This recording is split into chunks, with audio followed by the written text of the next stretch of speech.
No. Yeah, right? Yeah, maybe. Hello, everyone, and welcome to Concordia University's Space. Thank you for joining us for today's event, Rethinking Equity, Diversity, and Inclusion in the Workplace. And just to help situate you, we are streaming to YouTube, live from Space, and we are located here on unceded Indigenous lands in Chichage, Montreal.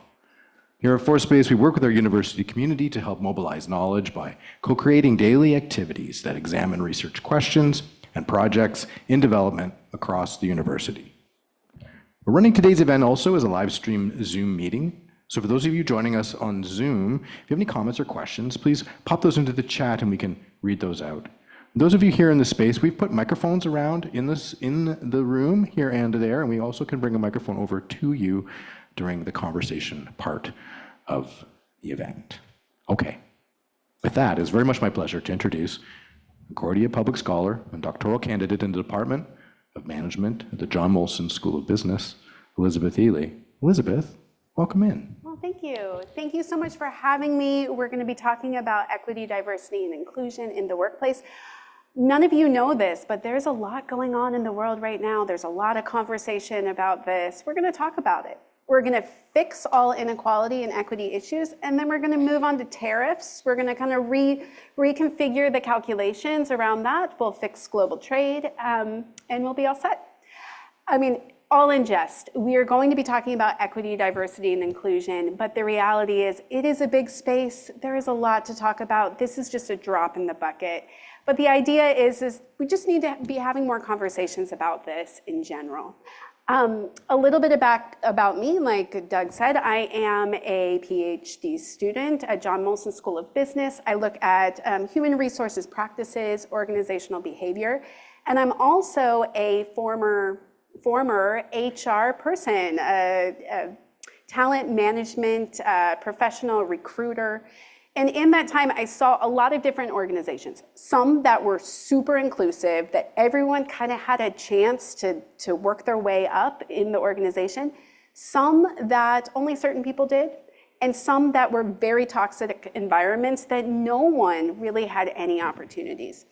And I also saw in myself that I was hiring people, I was doing things in this space, but there was no real science behind it, that oftentimes I would see my biases come in as I interviewed people about things that weren't at all related to the job or weren't at all related to the skills and abilities that they had. It was just my own thoughts that morning about what made a good applicant or not. So I went to school here, and I'm almost done with my PhD, and I look at primarily how people disclose information about themselves in the workplace. I take a stigma lens, that we all have devalued identities. Some of them are very visible and some of them are invisible. And at this point, I've kind of poked and prodded and tracked and experimented on probably around 1,000 people in the US and Canada around issues around stigma and disclosure in the workplace. And my big takeaway is that we just need to be having more conversations. We need to disclose more about ourselves. That's how we kind of build shared understanding. And so in a time where this can feel kind of fraught, I want to kind of shrink down and be like, oh, don't say anything bad. But I also know that when we are so afraid about saying the wrong thing, we say nothing. And oftentimes that is at least just as bad as saying the wrong thing. Also, I think what is challenging about this conversation is that we all have experiences of inclusion that feel deeply personal. So we all have experiences where we feel included and we're able to thrive, that people see us and we see what we bring to the table and it is respected and valued. And we all have experiences where we do that and it doesn't work, that we are devalued, and some people have that more than other people. And so I want to acknowledge that a lot of these conversations do feel personal. A little bit about myself and inclusion. I was like a weird, quirky kid. And pretty early on in my life, my mother started taking me to the doctor being like, what is this thing? Like, why is it acting this way? And, this was in the 80s, and science has evolved since then. And, now we know more about neurodiversity. We don't call kids weird, quirky kids anymore. I hope not. But there was a lot of spaces where people would say to me, like, what's wrong with you? Why are you acting this way? And then there was other spaces that people kind of really saw my potential, and I did really well. And I just realized for many of us, we can really thrive in some spaces, and we really can't thrive in other spaces. And why does that happen? How can we make it so that workplaces are more inclusive? So I've talked enough. I would talk for the next 2 hours, and my poor panelists would just be sitting here staring at me. But this isn't really about me. This is about my awesome panelists, 4 of them, 3 here, 1 on Zoom, who have rearranged their schedules to be here. They're busy people, high in demand, but yet they're here with us. I'm going to have them introduce themselves, and not to be reductive, because they can speak on all of these topics, but I chose them because they are taking different angles within this space. And I also want to show to students that, we're talking about equity, diversity, and inclusion, but it's not a monolith. There are many ways to contribute. There's many different perspectives that you can take. So without further ado, my panelists, introduce yourselves. You can say who you are, what you do, and Emil, if you want to say a weird thing about yourself, you can as well.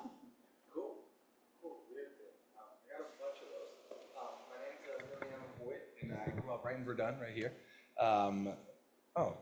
Yeah, that probably makes sense. My name's Emiliano Void. I grew up right here. I'm a local Montreal kid. I grew up in Verdun, and I run an equity, diversity, and inclusion-based consultancy and technology firm. And we've had clients in 7 different countries. Most of our clients currently find themselves on the US side of the fence. A weird thing about myself, I'm the last of 7 kids. That's not particularly weird. My father-in-law just showed up. That's pretty cool. Yeah, I think the perspective and approach that I bring to this work is really pragmatic. I'm a huge fan of creative solutioning and collective intelligence. So we have a really cool team of people that span organizational psychology, mental health care professionals, cultural competency practitioners, EDI practitioners, folks that look at neurourbanism, so the impact of physical spaces on mental health and well-being. Change management folks. We have a really cool kind of motley crew that we bring together that allows us to take a look at this problem from a few different lenses.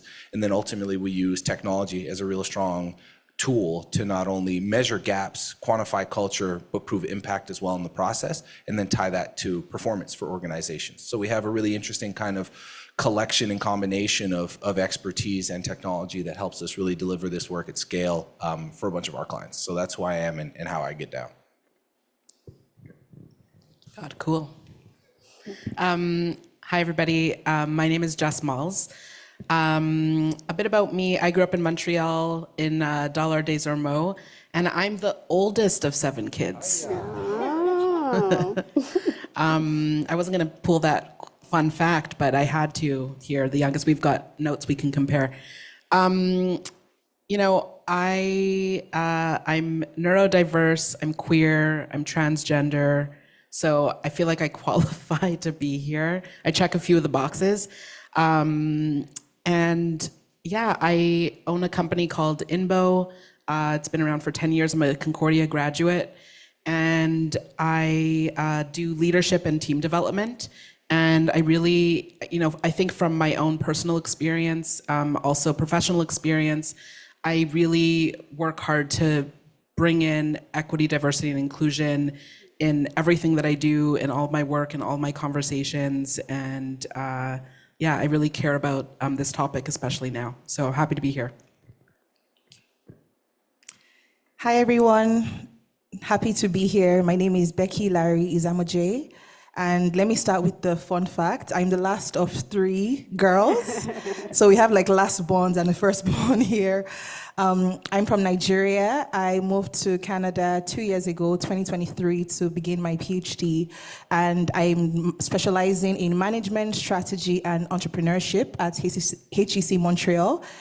But before my PhD, so I worked in brand development and business strategy back home in Nigeria for about 5 years.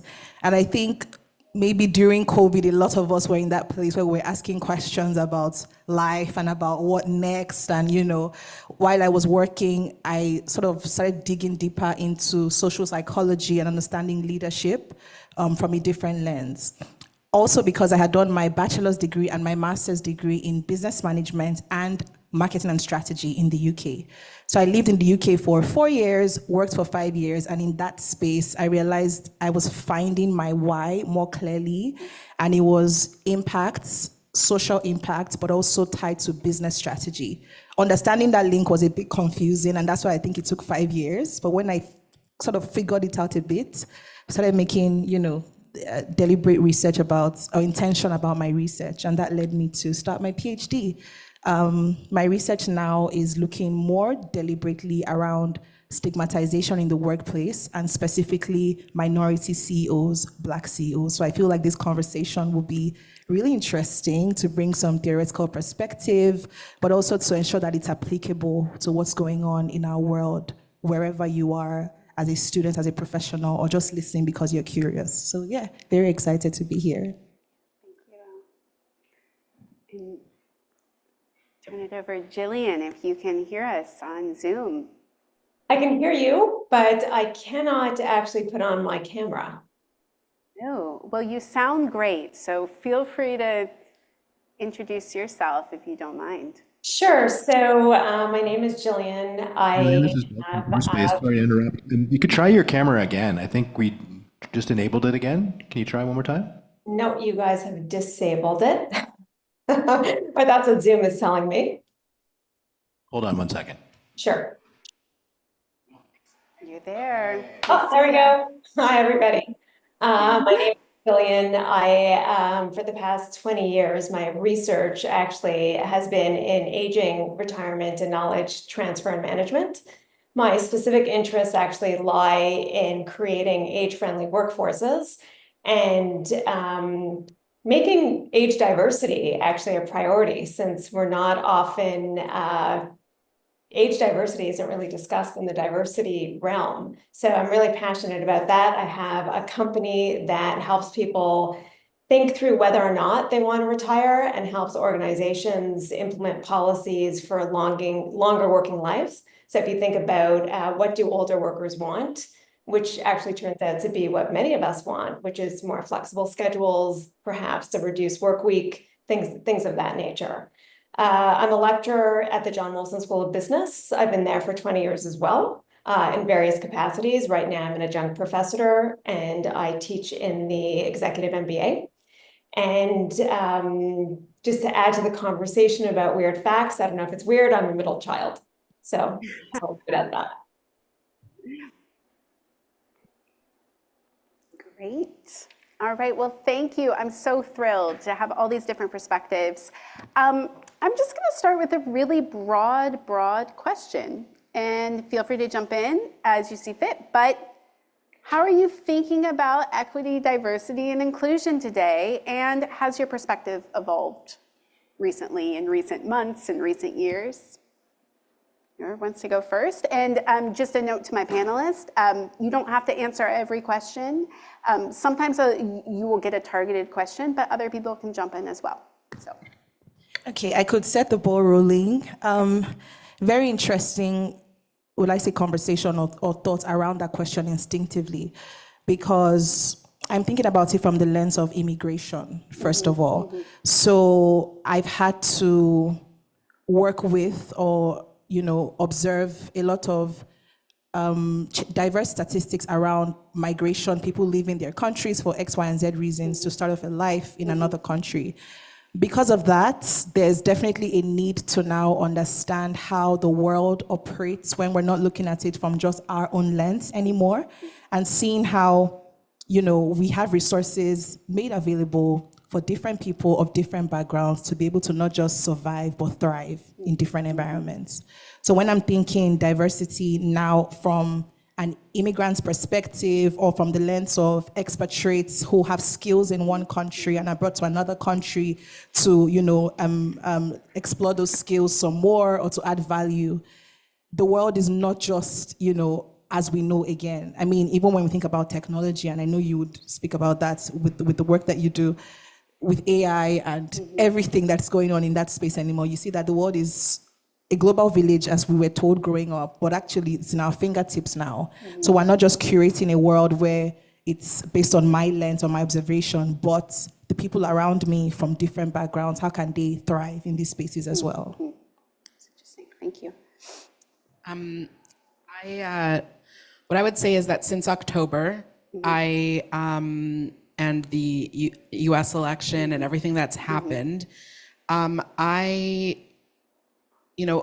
first reaction was a lot of fear and rage, and I sat back and was really thinking, like, what do I do with all of this energy? And I decided to, it felt like a call to be of service and share my experience more honestly and more vulnerably. And I've been doing that ever since October. So before October, I wasn't, sharing as openly. I wasn't, I wasn't including it in my conversations. And now if there's an opportunity, I'm making sure to talk, even if I feel afraid. And I think that from an inclusion perspective, what's happening is really interesting. So the word like inclusion, we were talking about it before, sort of became a bad word. And, I was thinking about my relationship with, working with organizations for the last 15 years and how, companies would be doing DEI policies or bringing in inclusion, but then you'd come in and see like a toxic culture, or people weren't comfortable to fully be themselves and show up at work. And I feel like it's gone underground, but now we're looking at, well, how do you actually embed inclusion in a culture so that everyone can show up as their whole selves? I like that. Thank you. Gillian, what do you think?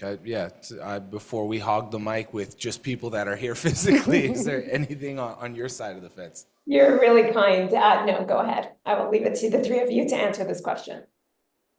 You might not get a chance to speak again. I think what a time, right? What a time to be doing this kind of work. Like I was sharing before, a lot of our clients and a lot of the work that we do is south of the border. And I don't know if you hear or have heard, but the guy leading the charge right now, not a big fan, not a big fan of this EDI, DEI, IDEA, JEDI stuff as it currently lands. What I find really interesting is that it's almost looked at as this novel thing, as if intentionality around the different needs that diverse folks have from any kind of social identity that they show up with is a concept that just came to fruition in the past 5 years. I think it's really interesting how it's being used and positioned now as a way to separate people around value lines. I think if you think back, even 10 years ago, there was a lot more conversation around critical race theory. And that conversation then became something that people didn't want to be talking about, that kind of took on this negative connotation. And before that, there was terminology, and then before that as well, and before that as well. One of the things that I think and that I carry very honestly in myself is systems of oppression have never gone away. The majority and dominant forces that hold most power, most opportunities, and most privilege have never been keen to give any of that up. And so as social winds kind of start to change, there's always been these different approaches that have been popularized. And currently the terminology that I think is most popular is DEI or EDI, depending on where you're at. The fact that now this is all of a sudden such a critically bad thing, this has existed in different forms and different formats. Certainly, I think there's a heightened sensitivity to it today. I think what has happened ever since the election of the current US president has given everybody the opportunity to step back and step away from this work that were never really dedicated or engaged to it. I think your point about the performative nature of this work was so much easier when it was under less scrutiny than what it currently is. And so part of the terminology of like going underground with the work, I think is really, really accurate. In the same veins as there have been people that have historically been looking at consolidating, keeping power, opportunity, and privilege stacked on their side, there have always been a countercurrent of people that have been pushing to expand the franchise to folks that are underrepresented, marginalized, or underserved in the same way. And what I think is happening now is the current reinvention of the same kind of concept that has propagated since dawn of time. How do we continue to move the ball forward, make more space for more people that come from different perspectives and different lived experiences? So it's an interesting time, if nothing else, to be doing this work and to be having these conversations. I think it's really important to be sensitive to the narrative that it's going away or this is a dying effort. That's never been the case. It has always repositioned itself. It has always reinvented itself the same way that systems of oppressions do. Systems of liberation do the same thing. I think we're in that new kind of current throw. Cool. Awesome. Thank you all so much. Next question. So I want to talk practically. I'm an academic, like to talk about things theoretically, but let's talk practically. What are some examples of the ways that organizations do DEI, EDI well, equity, diversity, and inclusion well, and what have you seen that works? It's almost like a pattern now with the. So I'll not take the next question first. Just great. No, love it. No, but exactly, as academics, it's very important that we sort of move past theory and look at theory and application. And I think that's something that I'm really intentional about in my research, constantly reading, constantly asking the why questions, so that this is helpful, not just to fellow nerds or geeks or people that are searching for knowledge, but so that this is helpful to the everyday man, the everyday woman, the everyday he had them. And it's very important that we're asking ourselves how this applies. So when we think organizations, maybe because I have industry experience as well, that lens has really helped me from a researcher perspective. I'm thinking number of things, but because my research is tilted towards Black CEOs currently and looking at stigma from the lens of racial identity, right now, and I'm sure, like you mentioned rightfully, a lot of organizations would think, okay, how do we have more representation? However, statistically speaking, only about 25% of organizations where representation is present actually then move forward to do inclusion. Now, this is interesting because to the layman or to the everyday person, what is representation? What is inclusion? Aren't they like similar? Aren't they the same? But when we think about inclusion, and there's a picture that I found about 2-3 years ago, and the image just sticks in my head, and I'm sure a lot of us might have come across that image of like a field, and there were different people standing behind like what do I call it? Like a bar, like a fence, thank you, like a fence, exactly. And then there's equity being giving each person what they need to be able to see what's going on the field. But then there's inclusion where the fence is not there at all, so the people can actually go into the field and play. And when I think representation right now, there's a term called tokenism, and tokenism will mean, let's just have a Black woman. Let's just have a Black person. But if we're really like into it, let's have a Black woman from a racial point of view. And this will mean anything to a majority minority. I like to use a Black woman's perspective because, of course, I'm a Black woman, but also because that's what my research is looking at. But you can look at this from the lens of anything. So a majority, a minority. So look at it from that perspective. So when we're looking at inclusion then means we're not just asking to have someone of color, etc., in that position, but we're thinking equity as well. So we're thinking, what do they need to be able to thrive on this role?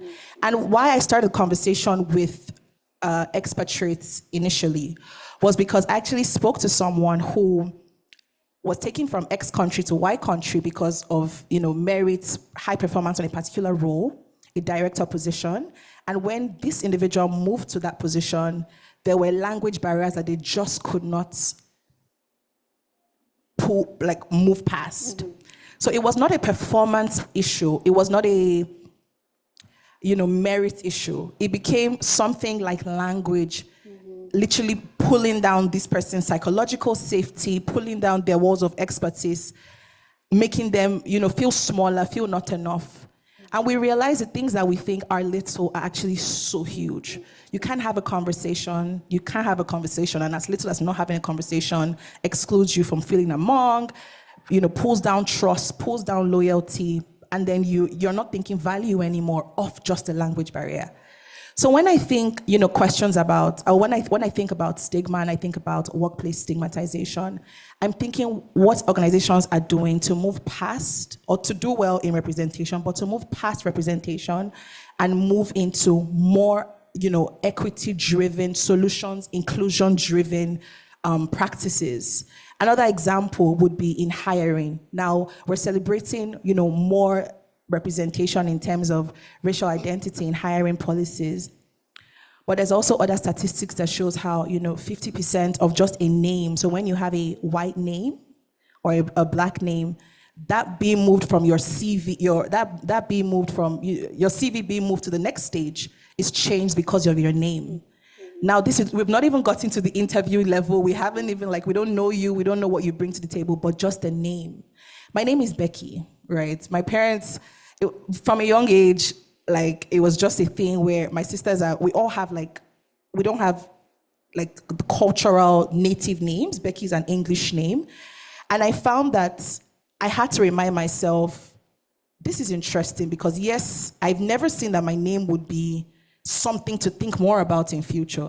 It's my name. I never thought, there's this science behind a black girl being named Becky, because there's a stereotype around a Becky that I didn't fit into. So even when it came to names, so now we're not even talking about what you bring to the table, just your name matters. And I think organizations a lot of the times are thinking bottom line profit. But if we think inclusion, there's statistics that show that, that also drives financial performance because people feel like they belong. And that can increase innovation, that can increase creativity.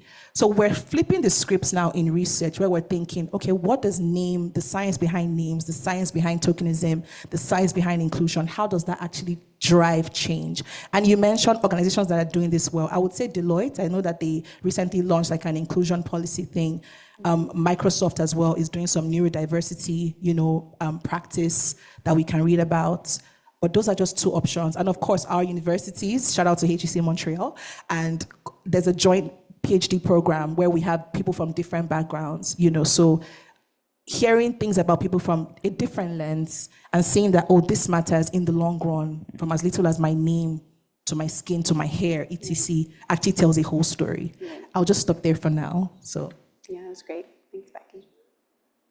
Gillian, over to you.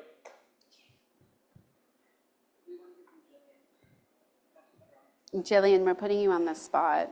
Oh, I'm sorry, I didn't hear that. No, I don't hear you so well. I'm going to answer one. I would like to answer the next one. So Okay, perfect. passing it back to you guys. You're all screwed. Companies that are doing inclusion well. Yeah. That's the question.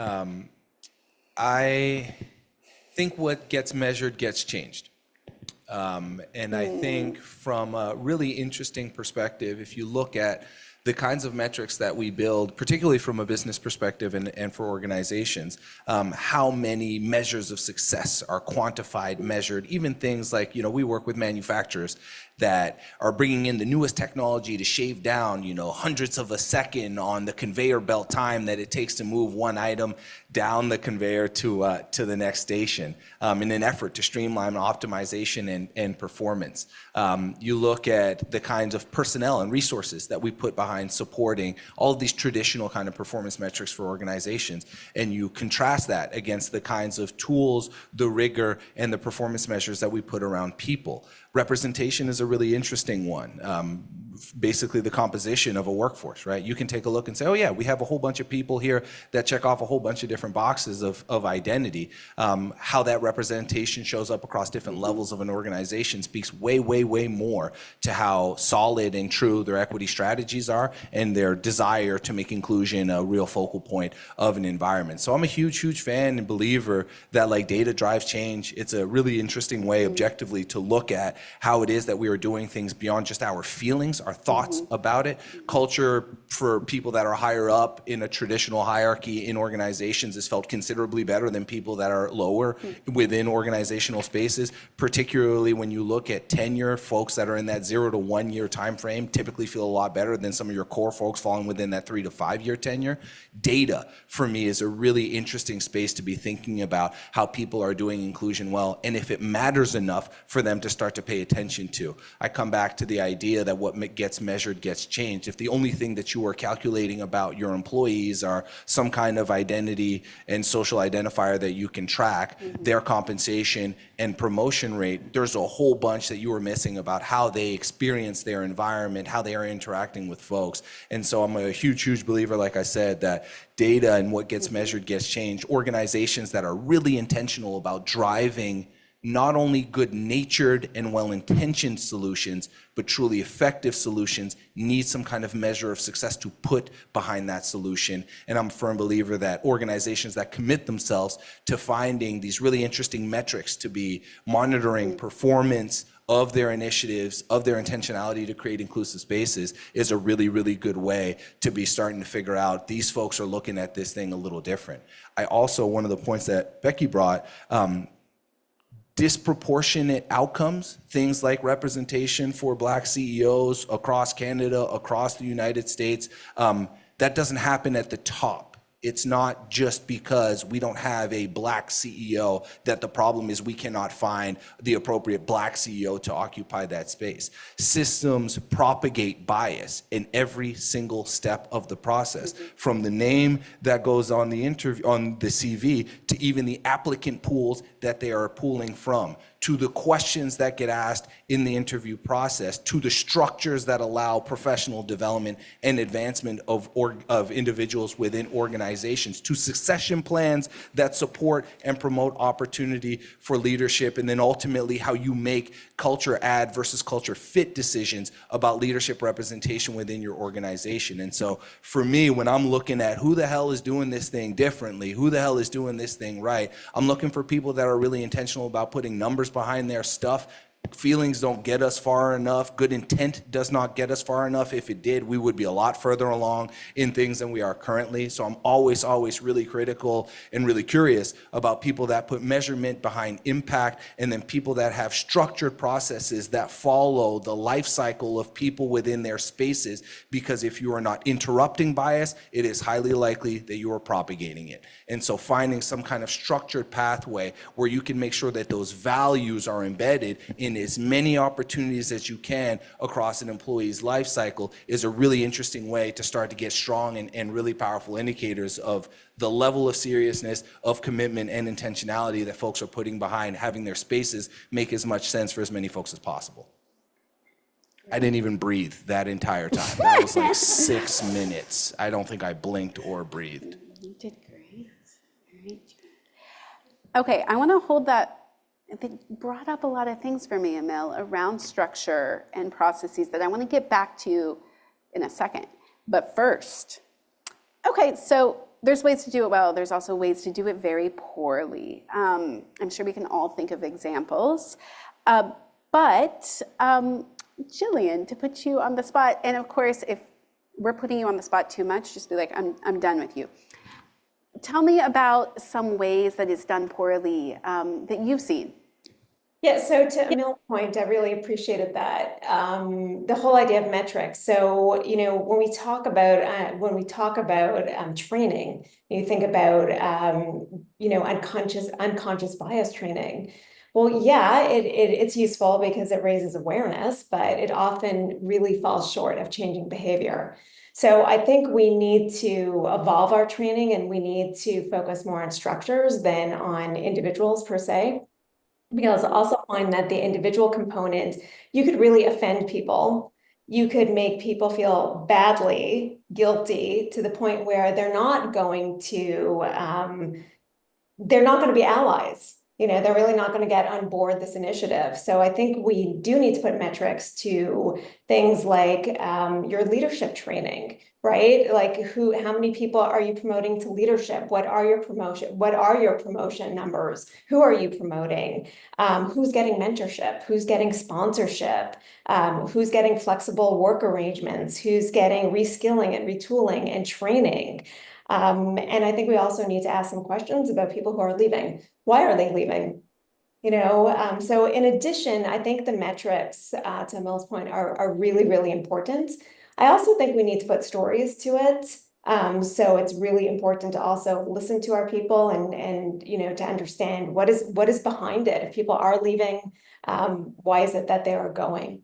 So I think we need to marry, in the academic world, we would say that, that quantitative and qualitative data. Great, thank you, Gillian. Anyone else? I will talk every time you folks don't talk. Okay. This is not like a Okay. We'll jump in. Okay.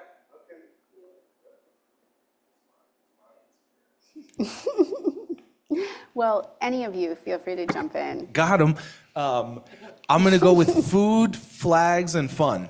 Ooh. If that is your entire strategy, you are bringing in specific food because you think that's how best way to celebrate a culture. If you are big time on throwing up a bunch of cool flags, depending on what time of the year it is, and if your entire strategy is around creating fun activities for people to come together that are already spending their entire work life doing their full workload and responsibility, that you are now asking them to take on additional effort at no additional compensation for them to bring a different element of culture or celebration to your organization, that is a telltale sign that you are in the performative space and not in the impactful space. Food flags and fun is something that I very intentionally look out for. When people are like, we're doing really great stuff, I'm like, cool, tell me about it. And they're like, last week we did a cool celebration where we catered a restaurant from the folks down the street and we came in and hung out together.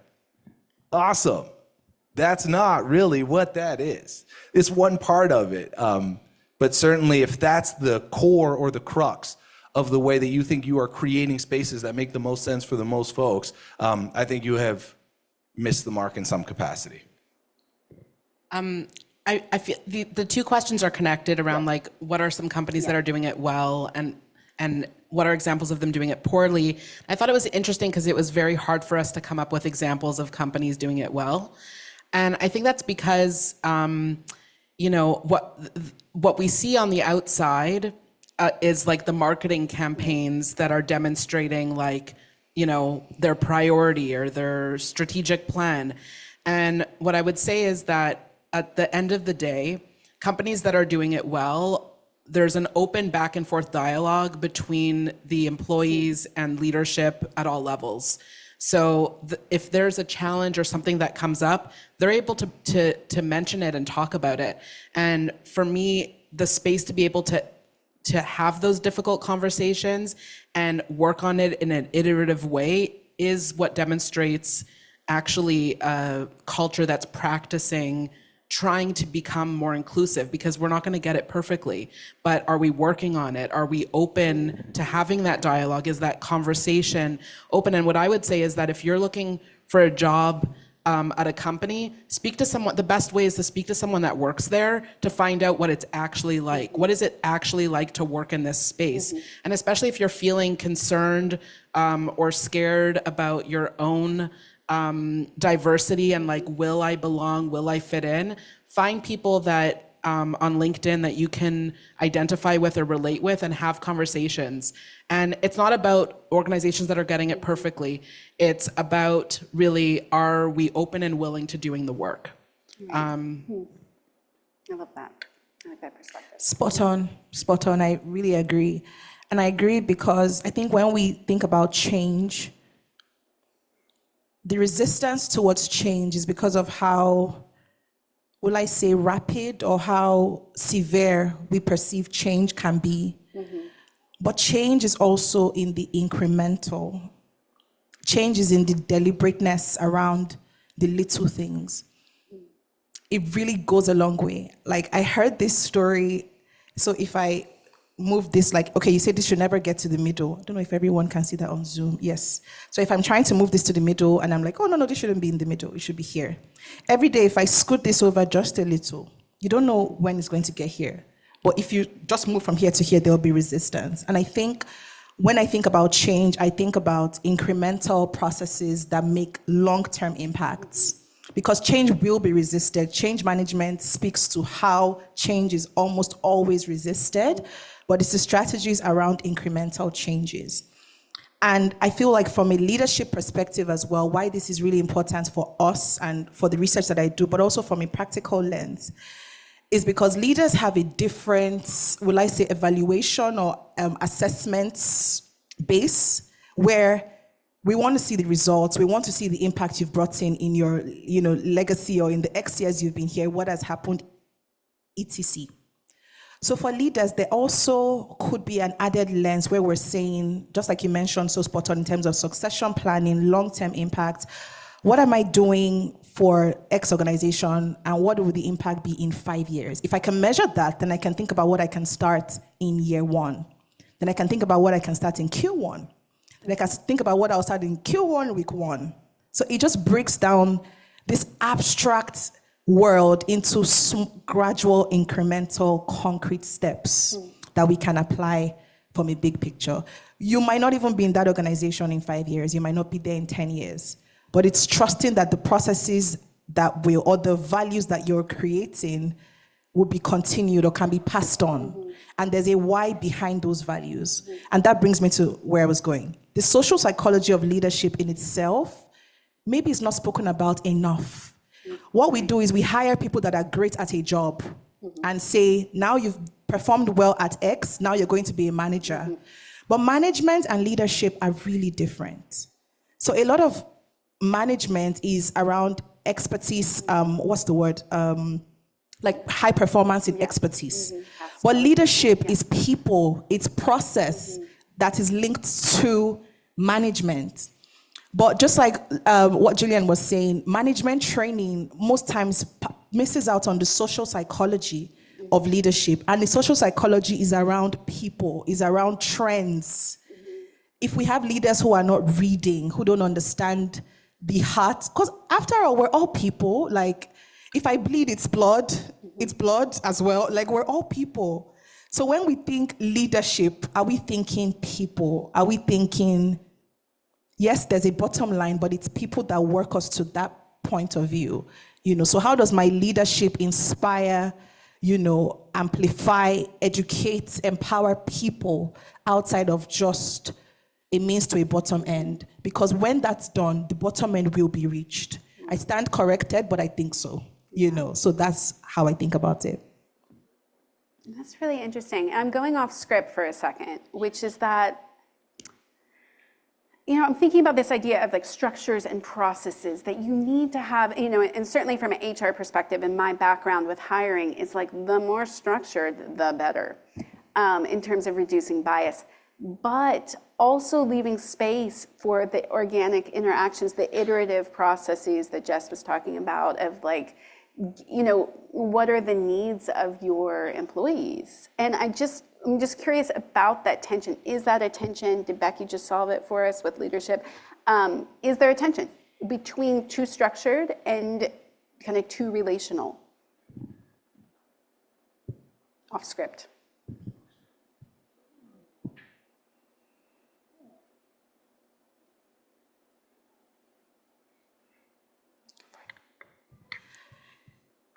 Too structured, too relational. I'm thinking on the spot. Maybe it's dependent on context and on the industry. So PhD students, we always say it depends. That's the answer. It always depends. So I'll start with that. It depends. And it depends means that we don't want to have extremes, right? With too structured not being relatable, too relatable not being structured.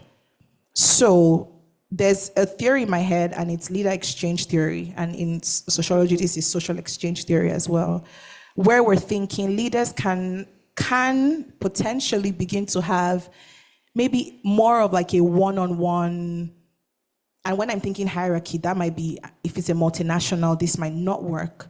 But from a system point of view, how do we think about people in terms of smaller relational cubes? So there's a TMT, that's the top management team that works with the CEO. And then each of these teams have leaders, and then there's sub-team members. So are the leaders able to have appraisals, not just on performance, but also on what's going well in our team? What can help our team dynamic a little more? What's the culture like? Now, if my boss is asking me that, probably I'll say the team is great, everything is great. So we maybe might introduce things like anonymous boxes. I've heard about this in different organizations and through surveys that we've seen, where there's, feedback loops around, a Q1 feedback loop. And like you mentioned as well, it's not just, a busy quarter doesn't mean we end with pizza at the end of Q1. These are things that a lot of employees are like, that's not what I'm talking about. Right. We actually want something concrete out of these feedback that we've given. So it could be like feedback loops on a one-on-one base and starting from somewhere. Yes, in a culture where there's a lot of structure and you automatically bring that in, eyebrows might be raised, like, what do you mean you want to know how I feel, how this is going? But gradually, again, if we do this every quarter where there's actual, data that is collected and we see how we can tweak one or two things, that might bring some form of, balance or bring some relational components into, the mix. But I think more than anything, from a leadership point of view, leaders should know why it matters to be relational. And this is me speaking from a structural leader perspective. If it doesn't matter to you, you won't be passionate about it. If it doesn't matter to you, you will do nothing about it. So why should the relational part matter to me as a leader? When we realize that there's data and results around efficiency, effectiveness, creativity, stronger team cohesion, then you're speaking the CEO's language. Then you're speaking the manager's. So we're not saying this is a family, kumbaya. No. Kumbaya, do you know what kumbaya? Okay, yeah, because I was like, is that me? But yeah, kumbaya is like happy-go-lucky. That's not what we mean, So if managers or if leaders understand that context about this matters for the bottom, like with the end goal, then they're able to, implement from a gradual state. So those are just some like initial thoughts coming to my mind, jumping, like raw ideas out. But yeah.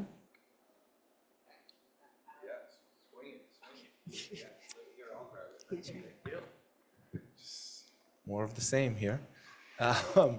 There's a lot. First off, I just want to bring attention to the fact that there's a lot of good stuff being shared here, which is really, really cool. And it makes me want to talk about all of the good stuff that you folks are all kind of touching on. Gillian's comment about the mixed methodology approach of quantitative and qualitative elements. Your question about structured versus relational. The desire for incremental progress and the ability, the grace for us to continue to fail forward as we are chasing, ambitious and lofty goals. I think the point made about extremes being, a net negative is super fair. And I think if there was one really, really good way to do this, we'd probably be doing more of it already. I think one of the things that's so contextual is the culture of your organization will determine the appropriate approach for what's going to be most meaningful and most impactful for your folks. And so I really do. I come back to this idea of this striking some kind of balance where metrics are driving, patterns where you might be coming up short or can be used as indicators of opportunities to lean in, but stories provide the context and greater depth about lived experience and how people are occupying that space. And the same way that I think structure is really, really good at mitigating bias, particularly when things like your name can have an influence on the likelihood of of you showing up or getting an opportunity for the company, let alone stuff like what Amazon was doing when they ran their entire application process through AI systems that were systematically removing 90% of all applicants that had anything that correlated to a female or a woman gender. And so there are all of these different ways that structure can be used to mitigate bias. And also structure can be used to propagate it holistically across the board. And so I think, again, I'm just kind of going in circles with it, but if there was a perfect balance to be struck, and if there was a perfect mathematical combination of structure versus relation, if it was like 72% and 28%, I think we'd be doing a lot more of that stuff already. I think it really is contextual, but I do believe there is a requirement for curiosity for both of those things to exist, where it can fill the gaps on one side and do the exact same on the other. So structure to bring some kind of framework that values can never move outside of, but relationships that inform the best approach on how you enact those and live those kind of on a daily basis. So definitely not an answer, but certainly thoughts about a question. Thoughts about a question, I'll take it. Great. Okay, switching gears for a second, Gillian, I'm gonna talk to you a little bit about the older crowd. I often feel, and again, this might not be true, so feel free to correct me, you're the expert on this. I often do feel like age is overlooked, generational differences are overlooked as a diversity metric. And again, perhaps this is not correct, but I feel like the way that we talk about diversity is different depending on the generation that we're in. And I'm curious about your thoughts on that, and how do you bring everyone, all the generations in to a conversation about inclusion? Is it possible? Yeah, for sure, it's possible. It's not one thing that I'm passionate about is this whole older workers, and I have to say it's frustrating that this is a topic that's not even included in this subject. It's like we have to come to the table and say, hey, but what about older workers? And certainly we can also make the case for how about younger workers. But traditionally, although there is bias on both ends, traditionally, there happens to be more of a bias towards ageism, right? You're getting to a certain age, your time is up, you're probably, you might not be as proficient with technology as you used to be. There's a lot of myths, I think, that are propagated in the workforce and really influence management's thinking about who we should retain, who we should hire, who we should promote. And who we should send for learning and development, activities, who should be sent to conferences, to reskill, to retool. So it would be really nice to, in this country, we no longer have mandatory retirement. So people are not required to retire at the age of 65. But you can make it very uncomfortable for somebody to stay. You start asking them questions about when do you plan on retiring, and don't you think it's time to sail off into the sunset? And your knowledge is archaic, or you're a dinosaur. I have a PhD in the subject matter as well, so I've done extensive interviewing and surveys in this field. And people do say, they're sometimes made to feel uncomfortable. And that although if you press them and you ask them if they feel as though their skill set has changed or diminished in any way, they'll often tell you no. I feel like I'm at the height of my game, but because of the structure and because of the culture, there might be this sense that, well, I should leave and I should certainly make way for younger people. So I would love to see more of a conversation happening around opportunities for everybody. I think what's really interesting is that we get this really wrong, and we don't understand what older workers want. We think we know what they want, but we don't. And granted, each person is different. That's why we have to have a conversation around, do you want to continue working past the age of 65? And if you do want to work past the age of 65, in what capacity? Most of the time we find that people don't want to work in the same capacity. So they might want to take on special projects, or they might want to take on more of a mentorship role.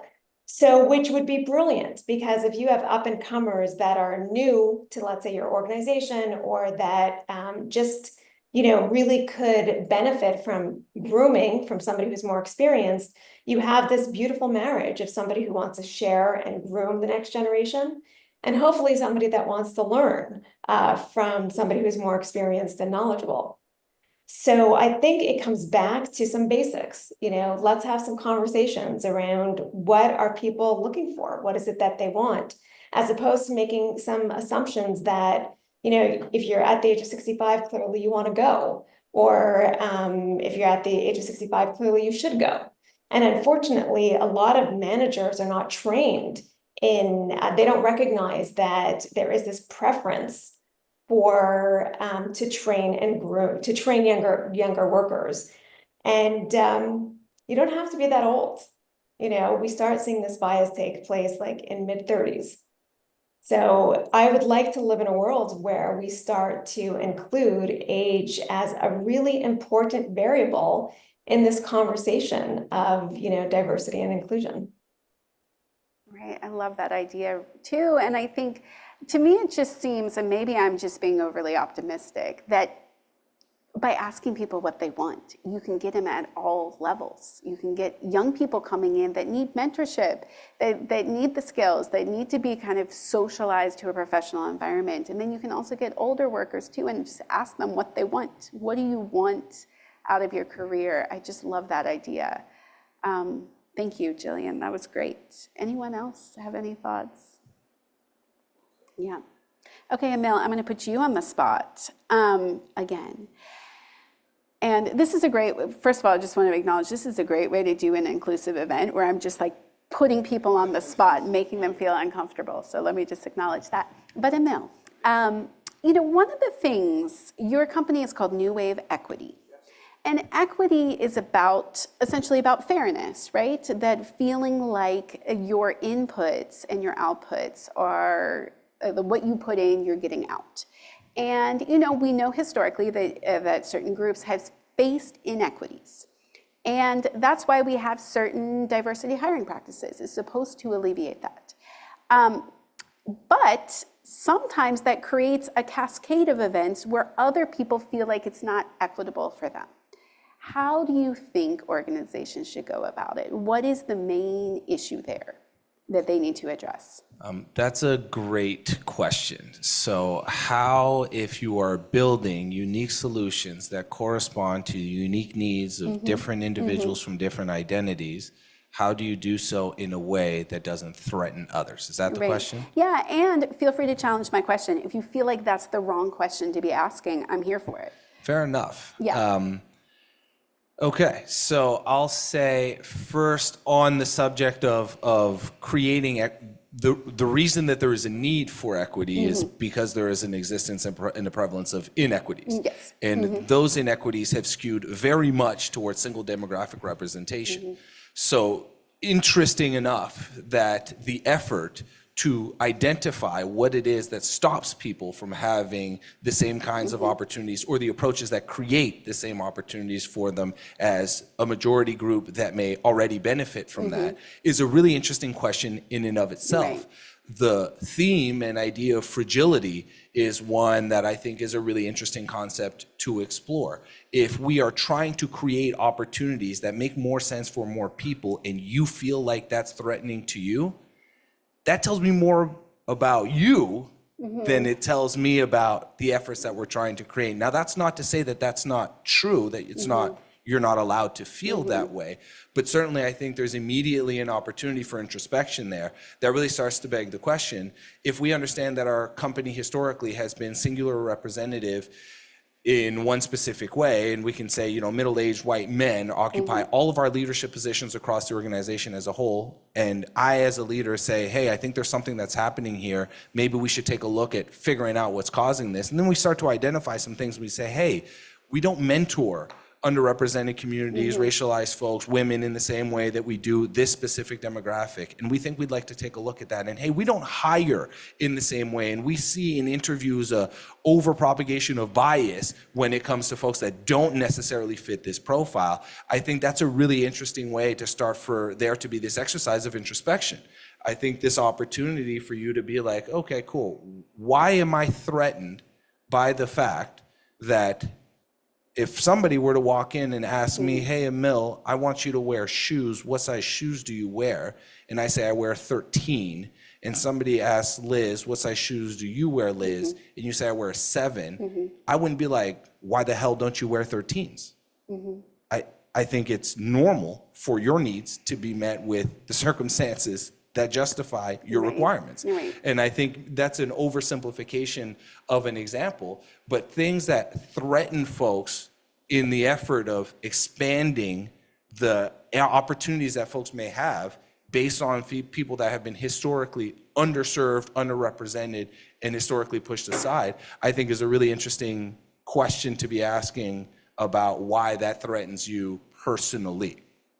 Now, maybe you don't feel any kind of way about that, and you're just like, I'm pissed off. If you get a job, I don't get a job. Right. Right? And I think that a lot of it is really based around this I think a lot of that narrative and that feeling comes from like a scarcity Scarcity, mindset. there's only one slot. Yeah, And yeah. I want And it. if you sit in that Yeah. seat, then I can't Yeah. sit in that Yeah. seat. That's factually true. If there's only one seat to sit in, if the seat has been sat in by the same person for 400 years, maybe it's okay for that person not to sit in that seat for the 401st. And so, yeah, I think I don't know if that answers the question, Yeah. but the reality that the expansion of the franchise for folks that typically don't have an opportunity is probably going to cause some discomfort for some other folks. I think there's an opportunity as well in that discomfort for there to be introspection as to why it is that we've been so comfortable accepting that success can look like one thing, leadership can look like one thing, and like nothing else for so long. And now all of a sudden that we're trying to make it look like more of a reflection of the world that we live in and not just this bubble we are currently occupying. Now there is some need for a hard pushback. So that doesn't really answer your question, but those are my thoughts about it. And I think there's a whole other conversation about how merit is positioned kind of at this like polar opposite of diversity, equity, and inclusion. And that's a really interesting conversation in and of itself. But I mean, this is your panel, but I want to jump in for a second. I think that's where leadership really matters, is that I sometimes see in these HR practices where it is positioned where it's like, we're sorry, we were told we needed to hire someone from this certain identity. And that's the way it's positioned. So it does seem like it's an opposite of merit, as opposed to saying like, hey, we need all people, we need diverse perspectives. This is how we all move forward together. It's not saying you're doing a bad job, but we're trying to, democratize it so more people can come in, more people can contribute. I do think it, and maybe you can disagree, I think there's a role for leadership to be more open and transparent about that. It's not just filling a slot, it's about having a more innovative organization that needs all people. Yeah. Do you agree, or is that too something? I agree. Thank you. Or is it something? Great. Well, good. Sounds like we've solved that one. I can add something to the question, the answers already shared, and I agree as well. I agree, and I agree because it's just acknowledging where we are and being open to embrace, change. Being open to embrace, that's the same word, embracing change.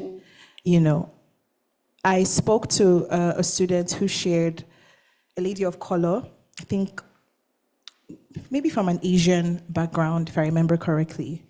And she shared how she was having almost like an imposter syndrome because she didn't feel like she was supposed to be on the role she was in. She felt like she was just brought in because, of representation, and she was looked at a certain way where people feel like you were not supposed to be there, someone else was supposed to be there, but they brought you to meet this whole representation thing again. And I remember asking her, okay, but do you feel like you know what you're doing on the job? Like, do you feel like you actually, meet XY requirements? And she said yes. I'm like, where is this coming from? And it's this notion of self-stigma. Now there's public stigma, which is almost, I would say, maybe from like a global perspective. There's social stigma, which we can look at maybe more from like our institutions. There's organizational stigma in that as well. But then self-stigma is when you take on a belief that has not been said to you or spoken to you, but you just take it on because it's what I believe they think about me. Question mark, question mark, question mark. Because now there's a lot of even minority ethnicity group members, etc., in positions where the others feel like you took a spot, but you feel like you also don't deserve to be there. So like the spot is, everyone is just, the job is not done either. And I guess we could speak about that, with more questions, but self-stigma is also the reality of what is going on, even with the people that then fill those positions. So you see that nobody's winning if we're so oblivious to the reality of not addressing representation from the lens of the person brought in, but also from the people who think they shouldn't be brought in. Right. That's really interesting. Oof. Okay, so just a quick time check. Okay, I want to kind of two questions as we wrap up. The first is around empathy, which is that, we hear from Gillian, we hear from all of you, there's many ways to be diverse. We really need to understand more people's perspectives and what they want in the workplace and their unique needs, the needs of their group, et cetera, et cetera. How do we build empathy? Is empathy the right word to describe what I'm talking about? Is it scalable? What do you think?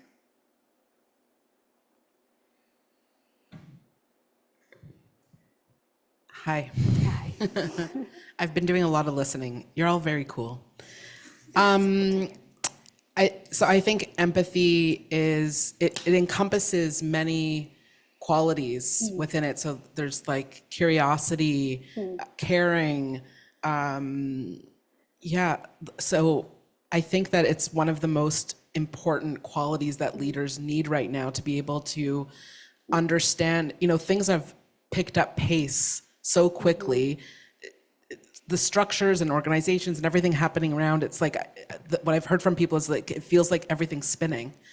And, we can't, I think that leaders need to turn inwards, their job is to care about their people, support them in being able to show up fully and work together towards a common goal. And how do you do that without caring about your people and putting yourself in their shoes and really understanding what each person needs? And that's very different and diverse, but that at the end of the day is your job.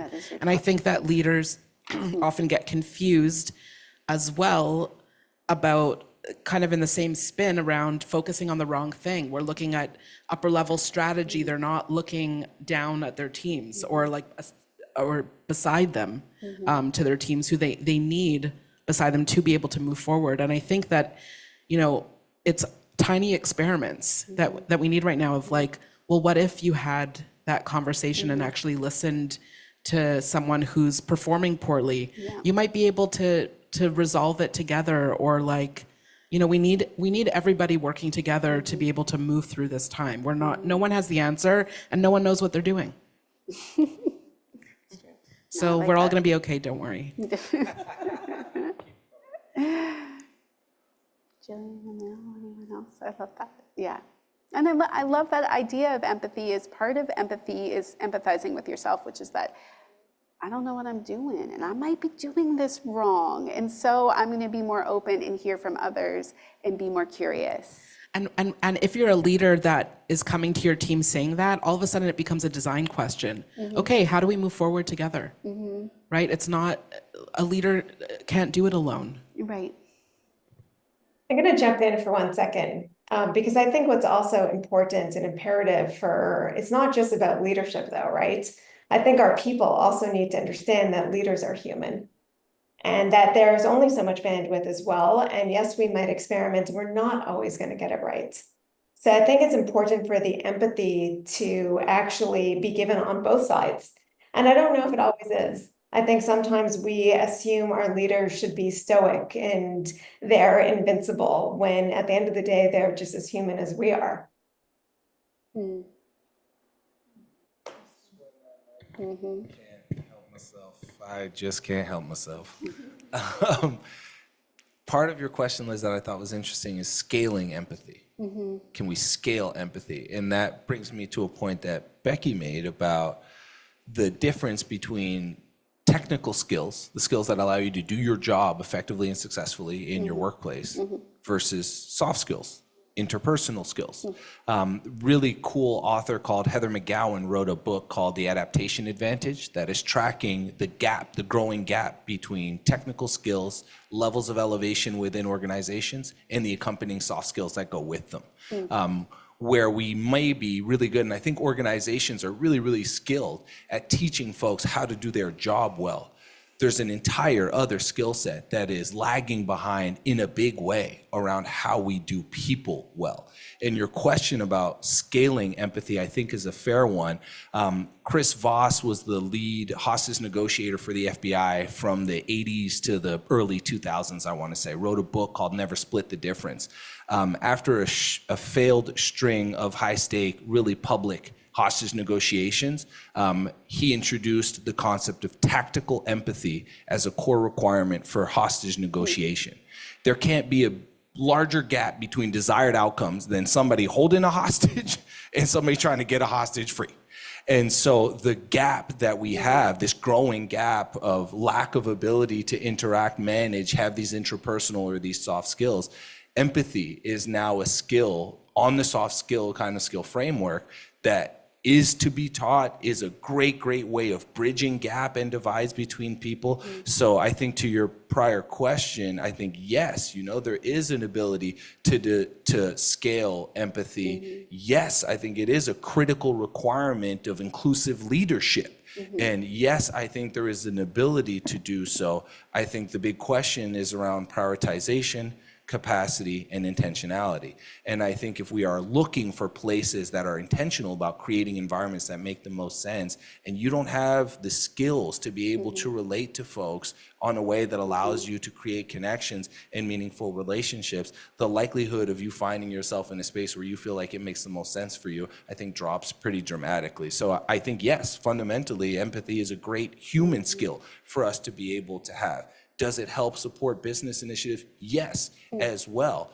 Do we as leaders have the desire, the capability, and I think, the stewardship of our people and our organizations to create time, effort, and capacity for those skills that might not necessarily show up as a core requirement for how you do your job, but has a critical impact on how you engage with your organization and the culture that you create? I think ultimately, that's a big one that people should be thinking about and thinking about all the time. That's really interesting. Thank you. And we're recognizing that that's essential. sorry. Oh, sorry, go ahead, Jess. No, I just wanted to say something that popped up really quickly in my mind was, you know how a lot of companies make their playbook public? I've almost never seen the word empathy in it. I don't know what, I think it's scalable, but I think it needs to be intentional. And I think, Gillian, what you said around it's not one-sided where we are expectant of empathy, and if it doesn't come from above, I'm not gonna give it. And I think that this is a bigger conversation, but very interesting and relevant for what we need right now. Yeah, that's really interesting. I want to add one thing. I can't help myself jump in. And maybe it's because I've been teaching all these HR classes. I'm an HR person. It's sometimes I think empathy is like a job design issue, that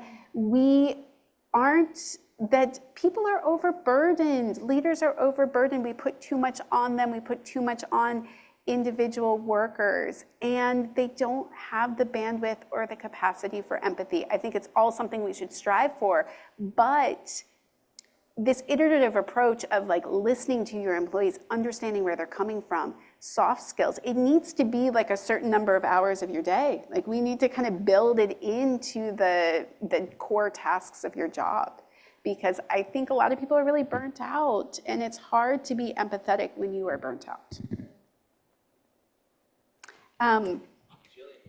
Yes, Gillian.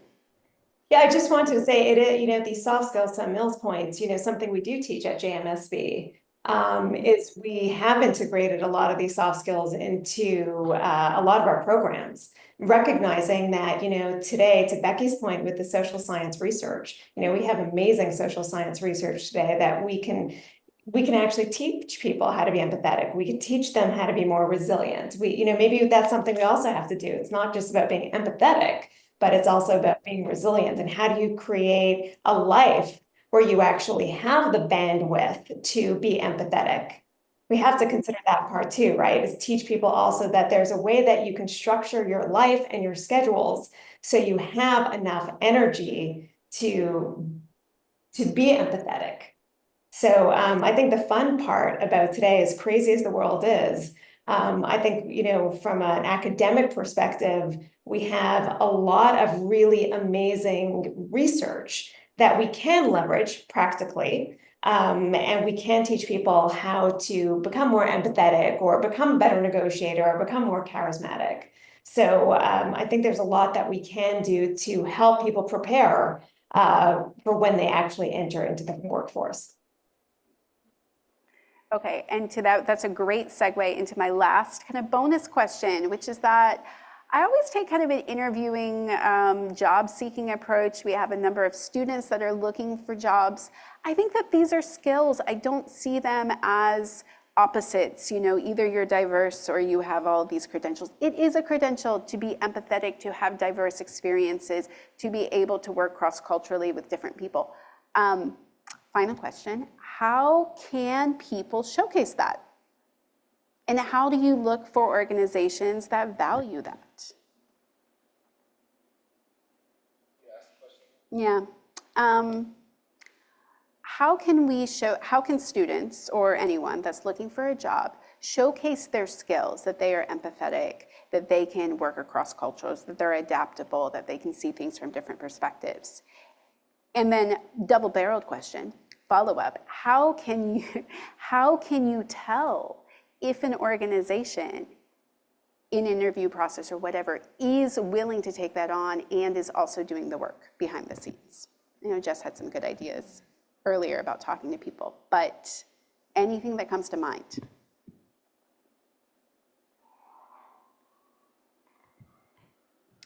I had a thought, but I'm not sure if it would, if it speaks to the question exactly, but it might link to something. And it was in the previous question when Emil mentioned authentic leadership. And it reminded me of my dad. Now, I know this is like a professional, but very personal, but this is a professional setting, but I'll share because why not? When I think of leadership, my father is the picture I see because, so my dad he's the chairman of a radio station. It was the first in Nigeria, a sports radio station. It was the first in Nigeria. And I saw my parents as like growing up, right? So you have to get great grades. If you get a B, it's like run from dad, But as I grew, I saw the man behind the leader. And I guess life, I don't know, maybe old age, or maybe you realize your children are like, oh, these people actually know what they're doing. So now I can have more conversations, maybe trust, I don't know. But I found that the more I grew and the more he let down those walls of maybe would I say perfection or this sometimes military approach made me embrace a relationship, a friendship with him. Likewise, my mom has always been my friend, but why am I saying this? We can't take that lens to the organization because the dynamics are different. We're not a family. We're not a family. No. Anybody that says we're a family, first red flag. I read that the other day, that no one should say this is a family. But authentic leadership is on the rise, even in research. And why? Because the world is in a very, will I say, vulnerable, relatable place where we're looking for resonance. You want to find people that can relate to you. You want to see people that maybe look like you or feel certain things that you feel, and you just know that I'm not alone. And authentic leadership is very interesting in that empathic leadership conversation. Sorry, I'm stuttering on my words. Because when there's the archetype of the leader that has to be a hero, a savior, the people might see you as that. But if you can show expertise but approachability at the same time, then maybe that's a door opener. If I know that this person knows their onions, but is still willing to learn from me on any level, the door is opened even further.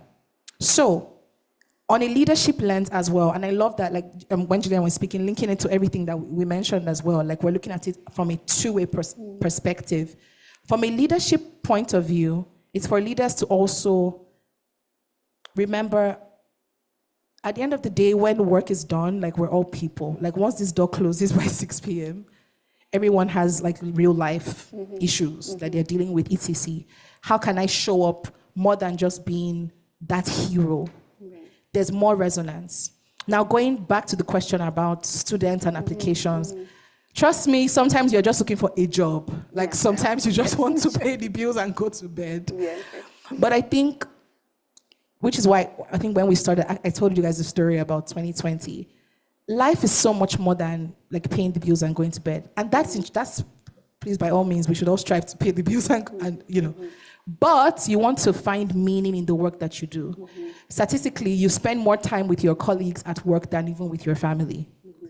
So we can be miserable like with 70% of our lives. So think about organizations that align with your values, meaning you also have to do the self-awareness work of knowing what your values are, what do you stand for? Because I love to tell myself, and that's why I brought up my family into this conversation, the family is the smallest unit of society, right? So after the family, then there's communities, wider communities, cities, etc. And then, you know, states, nations.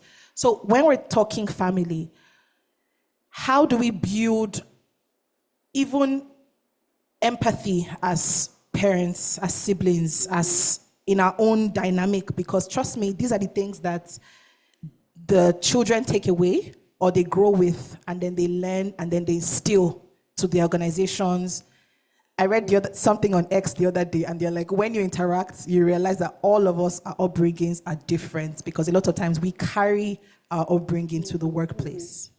So not to take this back home again, but this is organization, but the truth is, a lot of the socialization that happens even in the family comes to play in our value systems at work.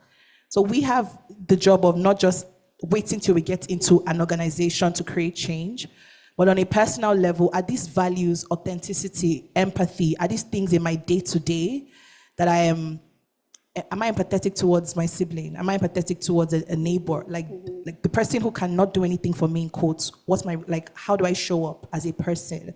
I feel like when we start with that, we realize that we're not just correcting an institution, but we're literally making life a little bit better for the person beside us. Going back to job applications, I would say values, like look for values that align with you and ask important questions as well. I think you mentioned so spot on when you said LinkedIn, people that work there, like ask questions or what's the environment like, etc. You know, but your values are really important. Yeah. Thank you. I just wanted to say, I think it's really interesting how when we started this conversation, we all talked about birth order. And I think it really relates to what you were saying and like the story that you just shared, but it's also think about your own life experience, even if it hasn't been in the workplace. There's transferable skills. And I've done a lot of work with undergraduate students actually at Concordia University around helping students become more aware of their strengths. And one of my biggest surprises was how few students knew what their strengths were. And hadn't done that reflection, or it wasn't somehow part of their life journey, academic career, or any of that. So really understanding who you are and your strengths, and translating that, you know, if you're looking at the job description or at the company or the mission of the company, you can do that work of translating it to fit in that culture or system or organization, and knowing who you are and demonstrating that you're open to learning, and thinking about, you know, how do all of these like trending words like adaptability or like even inclusion, diversity, you know, what does that look like in action? What does that look like in a day at work and on the job? And think about those behaviors and how can you actually demonstrate that through stories. or experiences that you've had. It could even be a camp experience or a group project experience. It doesn't have to be work experience. So just really thinking about who you are as a person and how to leverage what you're already good at. Yeah, I really love that. Thank you, Jess. That's great. Anything else from my amazing panelists before I open it up to questions? Anything else? All right. If anyone has any questions, let's hear them. Doug, did we get any questions? Yeah, if anyone has any comments in Zoom, also pop them into the chat. We can read them out. There are microphones around the space, but I can also bring one around. If you just want to raise your hand, we can bring one over. Oh, and also I want to say this, which is that if you don't feel comfortable talking, you can grab yourself some sticky notes, write a question on a sticky note, bring it to Doug, maybe. Absolutely. Or if you're really tech savvy, you can go on YouTube where it's on right now and you can type in your comment there. So multiple ways to ask questions. Yes. Come right here. Thank you. I found this discussion very interesting from the demand side, and in a perfect world indeed, we can all be empathic and we can pave the way for all walks of life to live in harmony. But when we look from the supply side, the situation looks a little bit different. In fact, your analogy to the shoe store is probably a little bit more accurate, rather than seeing somebody walk into the store and expect there to be a range of sizes. For example, let's say from 12 to 16, you have a hard time finding what you want, or let's say somebody walks in with a size 7, he's expecting more 5 to 9s. You know, why isn't there a 3? Well, there's an economic element that blends in here that prevents us from being as empathic as we want to be. And I think the better word to describe a situation when you look from the supply side, it is tolerant, to make sure that one does not, how do you say, prejudice individuals unnecessarily. There will never be space to fit in every walk of life in the spectrum. In fact, it's impossible. You can be empathic to a certain segment of the population with whom you share common experiences, but you'll never be able to put yourself in the shoes of others. So to expect people to be empathic is a little bit too optimistic. The word is tolerant, I think, a little bit less rigorous, to see that one's experiences are limited, and there are other people from other walks of life. We have to accommodate their needs as well. This is my take on that.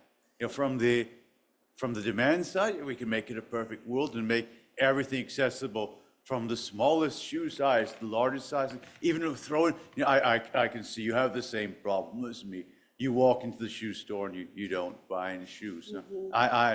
You look like a 14C. I'm a 14A AAA.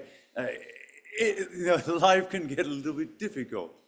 But you know, once we realize that we have to, the workforce, there should be niches, there should be positions available for every, how do you say, every discipline, every persuasion, every disposition. I think that's an important way of achieving integration, equity, diversity. You cover all of them without having a financial. We can be infinitely diverse up till a point where the cost of being diverse starts accelerating upwards. And that's where organizations start putting the brakes. So maybe you can comment on this perspective from the supply side. Thank you. That's interesting. I'll make it. I think that's an interesting question, and I'm going to push back on you a little. If we're talking about shoes, I think you're right. You know, mass producing size 22 shoes that only fit Shaquille O'Neal makes absolutely no sense. The range and I think the agency and the ease of folks to put the onus on the supply side versus the demand side, I think that's where tolerance is problematic. I think we tolerate the fact that in countries like the United States, Black women on average would have to work 563 days to make what a white man would in 365, controlling for all factors besides race and gender. I think we tolerate systems that create comfort, and particularly when it comes from positions where power, and I think the supply side gets to decide where the power goes. When we're talking about things like leadership, there's never going to be, or it's certainly not from my perspective, there's no argument that can be made that the fact that there are more CEOs, that my height is more indicative of my likelihood to run an organization than my level of skill, my gender, or my race, or not my race. I don't think there is, I think tolerance is what allows systems to continue to propagate inequities in the way that they do, because we are used to those systems, we are comfortable in those systems, and the people that hold power in those systems have no desire to change that. The supply has always been there. Talent has always existed in all forms from all walks of life. Our ability to be intentional about creating opportunities for those folks to have a chance to express that capability and that talent, that's the problem. And I think we tolerate the fact that it is easier for us to continue to do things that we have always done or continue to do than it is for us to be empathetic, put ourselves in another person's position, regardless of the gap between lived experience, for us to say, hold on a second.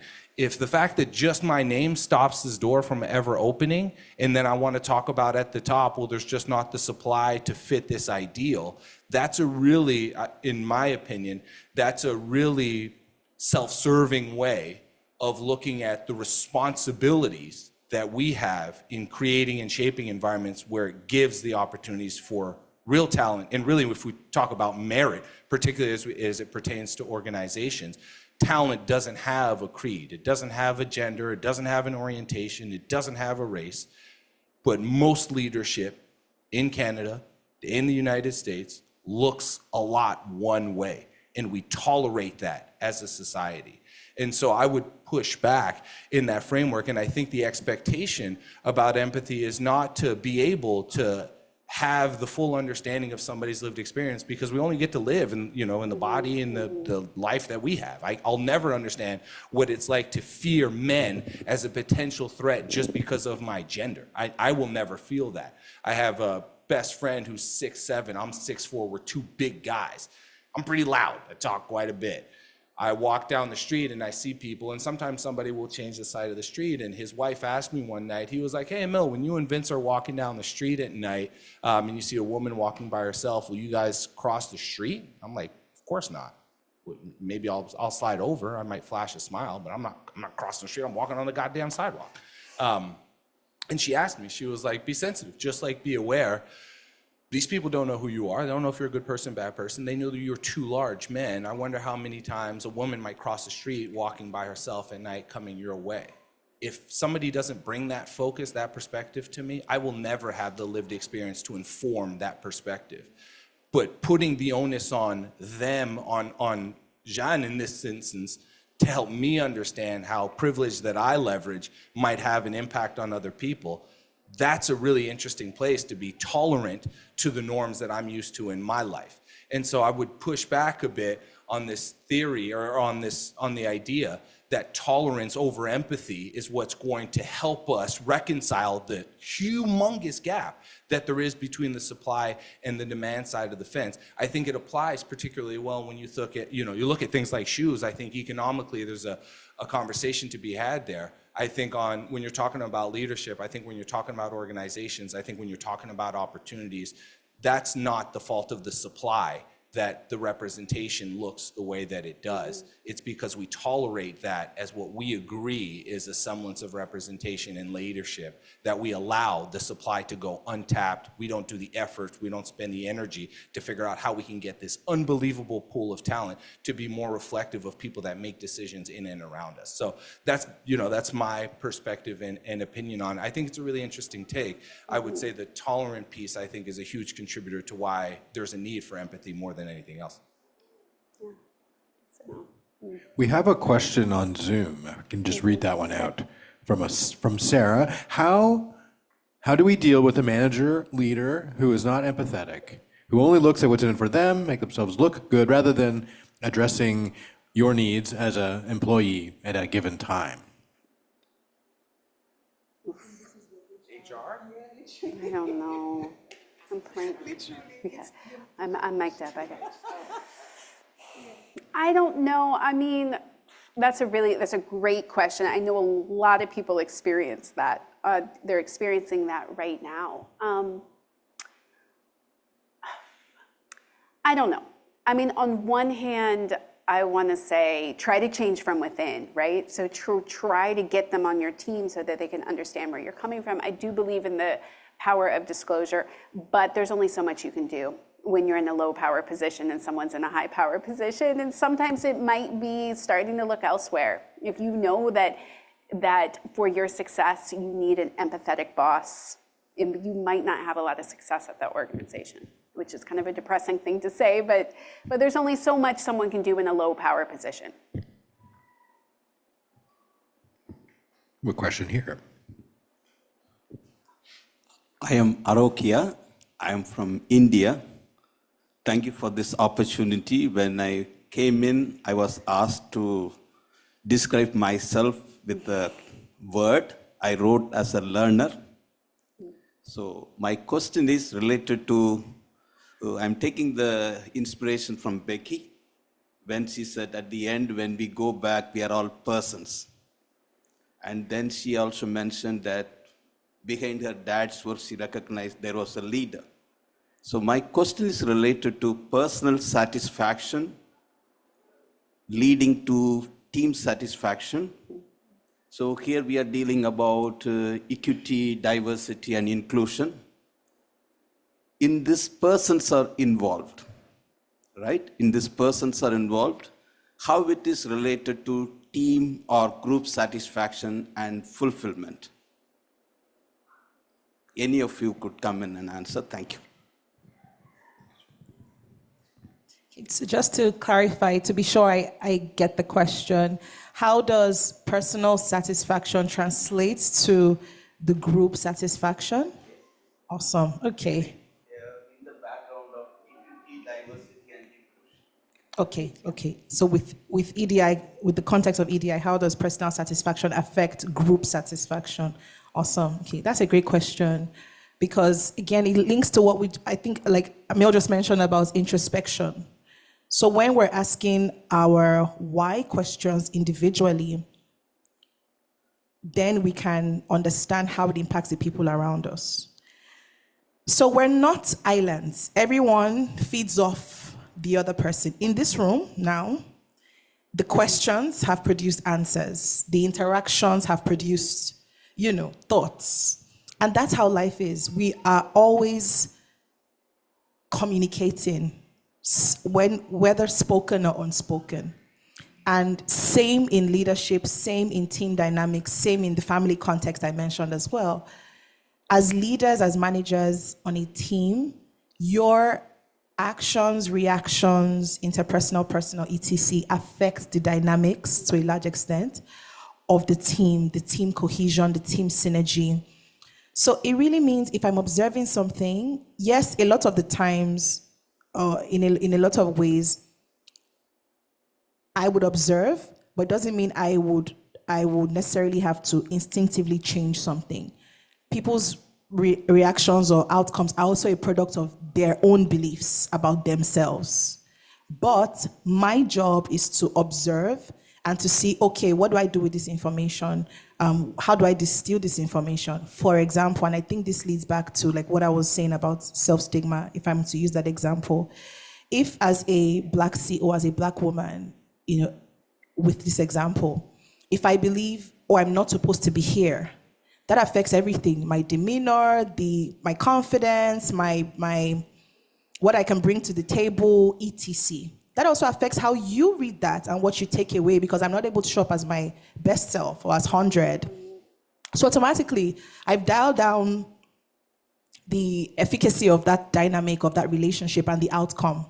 So there's the introspective work. However, So that's the self perspective. However, from the relational perspective, it's not having a victim mindset, or having their reaction is, which goes back to self. Their reaction is because their reaction could also be because like maybe people also have some learning and unlearning to do, right? So how do we navigate that?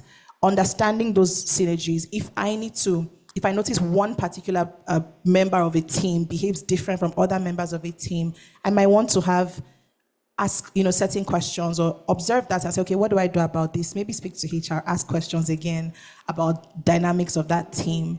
But I think leadership, more than anything, is about learning the dynamics of the team that you work with from a social psychological point of view, but also not having your own self-destructive, not having self-destruction as your instinctive thoughts. No, know that you deserve to be there. The people there have value to give to you, but also to pull from you, if that's the right word, or to gain from you. And then always work around team dynamics. Nothing is static until you say so. Everything can evolve and everything can change. So the more we learn, the more we can implement. The more we can implement, the more we learn. That's feedback. Yeah. Thanks, Becky. Okay, maybe one last question. Okay, so on top of tanking my stock portfolio, the Trump administration has really contributed to certain stigma towards equity, diversity, and inclusion. You see in Canada a more educated population, widely due to accessibility. This is not always the case in the United States. So how can you market to certain population segments that are seemingly more malleable and more susceptible to misinformation in the media? How do you promote this idea of DEI in today's time? That's a great question. Yeah.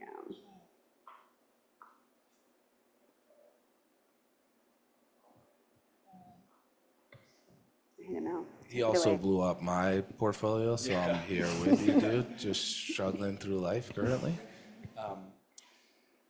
Where the focus has been put on terminology, an acronym, 3 letters basically, that has created this, big divide between values. It's basically been positioned as a way you either believe in this, which means you believe these sets of values, or you believe in this, which means you're over here with us and we believe these sets of values. Some of the work that we do are with organizations that receive federal funding that would make it immediately put huge parts of their funding at risk if diversity, equity, and inclusion was the lead foot to the work. Value propositions that resonate with different leaders has been a great way for us to sidestep terminology that is divisive in nature. The efforts can continue to live on. We call our work DEI. We also call it social innovation. We also call it culture optimization. We also call it human capital innovation. And so there's a whole bunch of ways that we position our work that corresponds to a set of values that, regardless of where the target is put to create a divisive nature between value alignment, we can still find a way to deliver true value in the efforts that we're providing. So flexibility and fluidity for terminology has been a really interesting Trojan horse for us to leverage as a way to ride into spaces that may be more adverse or immediately closed off to this component and allow us to position it differently. I'll tell you a story real quick about one of the largest utility providers that we work with in the state. And they brought in, George Floyd murder happened, they brought in a DEI consulting team to help, move the organization. They felt like that, and it fractured the organization pretty dramatically, had an immediate adverse impact to what it is that they were trying to get done. And they really felt strongly about these values, really felt like the approach wasn't the right one. And so for a couple of years, they just kind of let it lie. And then eventually they got introduced to us and they told us, hey, we're really trying to figure out, we really think this stuff is important, but now there's like a stigma, there's a status to it. It has been something that has split our workforce in a way that's never happened before. How do we work these values by finding ways to move around these things that are full, stops for the solutions and the initiatives that we roll out? And so one of the things that we did in our discovery process was try to figure out, what are these like core values that resonate with this organization? Everybody is here moving this ship in agreement in a singular direction. What is it that drives folks forward? One of the values that was true to them and really central to their organization is safety. and they talk about physical safety. These folks that are most likely to be resistant to some of this work, to DEI, to critical race theory, to all of these things that challenge parts of their identities for whatever reasons, they're probably the folks that need it the most. And if we cannot find a way to make it make sense with them, then we are just preaching to the choir, and that's unsuccessful. That's not how change happens. And so what we did is we built our entire strategy for how we support the organization, deliver value, educational components through an existing value that was safety for them. So we went from safety to psychological safety, built really strong correlations to how the increase of psychological safety within organizations has a direct impact on physical safety for folks that are working in high-risk environments. And the other side of the coin that we used was for their teams that were more located in headquarters, so they were more office folks. Psychological safety is one of the strongest indicators of high-performing and highly innovative teams. Innovation was another core value for these folks. There are a bunch of people that really feel strongly about staying true to this terminology on how it describes this work. And I'm super grateful for those folks. That's not the position that we bring to the table. I started off saying early, this work has existed in a whole bunch of different forms. And the same way that people try to push this aside, a newer positioning of this work will show up in itself because people are never going to stop trying to make it make more sense for more people. And so we don't die on the hill of terminology. Maybe that's too dramatic of a way to position it. But certainly when we find folks that have desire to drive towards values that make a lot of sense, we get really creative on how we connect our work behind it. So what I would tell you is if you're looking to get work like this into spaces to really get folks engaged and involved, and that terminology is the thing that immediately turns them off, you can try to kind of beat that wall down, but you can also try to find these creative avenues on how you can get around it and find a way to connect to them on a value proposition level that makes them be like, yeah, dude, you know what makes sense to me? Finding a way to get home to my family. And if this stuff can help me do that, I really don't care what you call it, I'm open to it. And so that's kind of how we've positioned our approach. And it's really interesting, in the current climate in the United States, we've lost significant contracts, particularly with municipalities and city government, but we've also signed more clients in the first quarter of this year than we basically did all of last year. And that's a testament to the ability to get into how folks believe that this work is important, whether or not the opinion is supported, the popular opinion supports it or not. There's always going to be people that are down to figure out how to make it make more sense. That's cool.